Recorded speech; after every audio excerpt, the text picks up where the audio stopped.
बे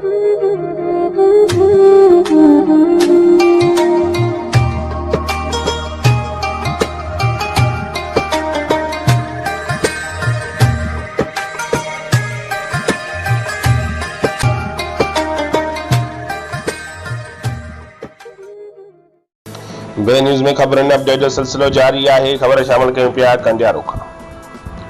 कंडियारो जे सहाफ़ी अब्दुल जब्बार सेठार गुज़िरियल काफ़ी वक़्त खां बीमारी बिस्तरे भेरो, जंहिंखे हिक गुर्दे में शदीद तकलीफ़ ऐं हेपाटाइटिस बी ऐं सी कारे कामिड़ आहे, जेको मूज़ी मर्ज़ में मुब्तला थी वियो आहे, जंहिंजी संदसि ॻोठ जे कंहिं माण्हूअ या कंहिं MPA या कंहिं सरहदीअ वारे सार लादीना आहे,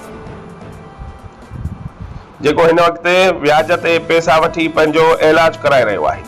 कंडियारो जो ग़रीब सहाफ़ी हिन वक़्त पिनण ते मजबूर थी वियो आहे, जंहिंजी तबियत वधीक ख़राब थियण लॻी आहे ऐं जंहिंजा बच्चा बुखूं काटे रहिया आहिनि, जंहिंजे घर में फाका कशीअ जा मंज़र, जंहिंखे इलाज जी सख़्त ज़रूरत आहे।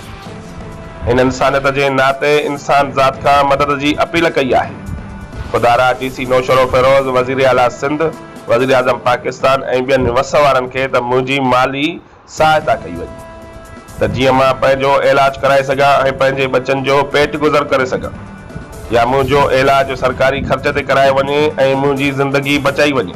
सहाफ़ीअ जे मदद लाइ संदसि अकाउंट नंबर ही आहे 03003842 495।